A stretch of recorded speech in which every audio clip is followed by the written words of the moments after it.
নরসিংদীর ইটাখোলায় proclamation of July revolution leaflet বিতরণ করছে বৈষম্যবিরোধী ছাত্র আন্দোলন ও জাতীয় নাগরিক কমিটি। এই বিষয়ে আরও তথ্য জানাতে যোগ দিচ্ছেন সহকর্মী আয়ুব খান সরকার।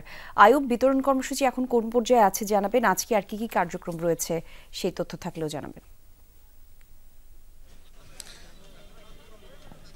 কলি আমি রয়েছি নরসিংদীর ঢাকা সিলেট মহাসড়কের ইটাখোলা মোড়ে।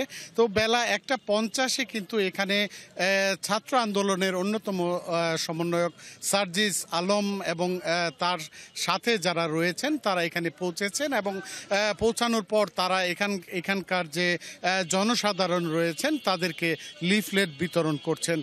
আর আপনাকে একটু জানিয়ে রাখি যে এখানে আসলে যে সমন্বয়করা এখানে রয়েছেন নরসিংদী জেলা সহ ঢাকা থেকে আসা সমন্বয়করা এখানে রয়েছেন। আর পাশাপাশি তারা তাদের আজকের যে কর্মসূচি সেটি এখান থেকেই তারা শুরু করছেন এবং পর্যায়ক্রমে নরসিংদীর জেলখানা মোড় এবং মাধবদীর এসপি ইনস্টিটিউটে গিয়ে তাদের এই কর্মসূচি শেষ হওয়ার কথা রয়েছে।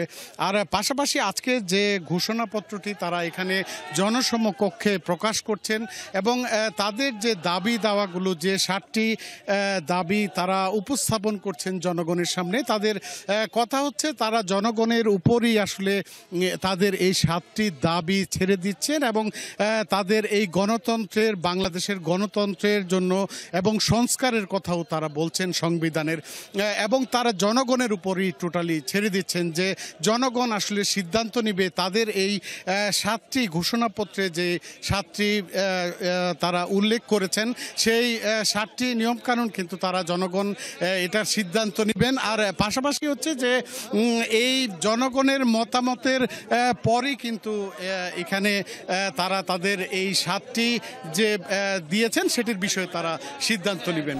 কলি, ধন্যবাদ আপনাকে আয়ুব।